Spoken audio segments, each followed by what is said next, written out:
એક સુથાર પોતાના વર્કશોપમાં કામ કરી રહ્યો હતો. અચાનક અનરાધાર વરસાદ શરૂ થયો. સુથાર પોતાનું વર્કશોપ બંધ કરીને ઉતાવળા પગલે ઘર તરફ ચાલવા લાગ્યો. ઉતાવળમાં કામ કરવાના કેટલાક સાધનો વર્કશોપમાં જમીન ઉપર જ પડ્યા રહ્યા. ખૂબ વરસાદ પડવાને કારણે એક સાપ જમીનમાંથી બહાર આવ્યો. એ ખૂબ જ ભૂખ્યો થયો હતો. ખોરાકની શોધમાં આમ તેમ ભટકી રહ્યો હતો.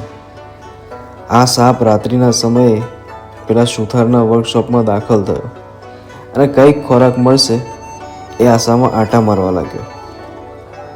જમીન પર કુહાડો પડેલો હતો.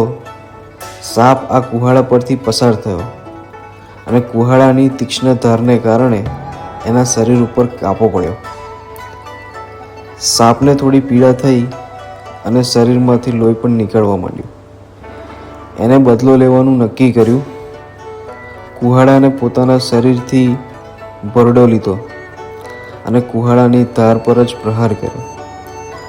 આમ કરવાથી વધુ પ્રમાણમાં લોહી નીકળ્યું. કુહાડો લોહીથી લાલ થવા લાગ્યો. સાપને એવું લાગ્યું કે મારા પ્રહારોને કારણે કુહાડા પર લોહી નીકળી રહ્યું છે. સવારે આવીને સુથાર વર્કશોપ ખોલ્યું તો સાપ મરેલો જોવા મળ્યો અને કુહાડાને વીંટળાયેલો હતો. મિત્રો, આપણી દશા પણ આ સાપ જેવી જ છે.